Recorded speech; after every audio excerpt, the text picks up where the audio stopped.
Ang lalagyan ng ipa ay aking binuksan. Naku po, ay paubos na naman.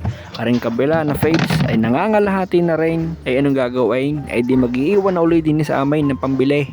Maigi na lang at naganihan, kaya dini ay saganang-sagana pa sa dayame. Baka naman sabihin na nakakapanuor ay pupurgahin na rin sa dayame ang aking mga alaga. Nako ay hindi naman. Sa umaga, arisawa ng kumpay.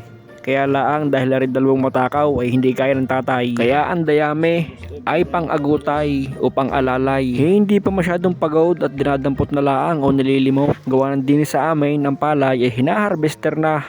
Kaya maalwa na ang dayami, sisimutin mo na laang. Kaya kailangan mo laang din ay magdala na sako o kahit anong lalagyan pa.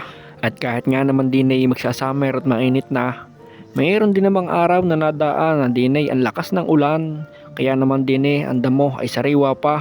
Kaya ang palibutan ay kulay berde pa.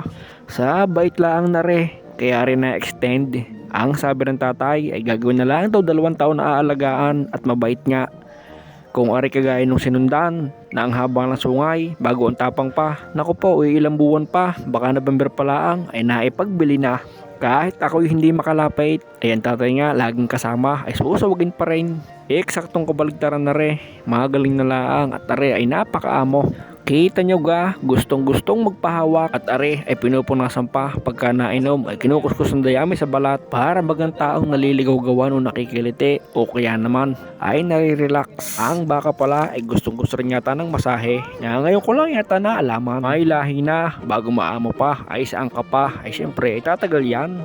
Pagdating ng hapon at napainom na, gawa ng are 2 beses pinapainom sa maghapon. Isa sa tanghali at isa sa hapon hanggang napakainit. Ay are na ang pangtapos. Iuulan na lang ng tatay are hanggang hapon na, hanggang dumilim na. I-a-adjust na lang ang mamaya at gawa ng baka maabot naman ay saging uhuli ay mamumura ng inay. Naubos na ang tanim, hindi pa nakakalaki.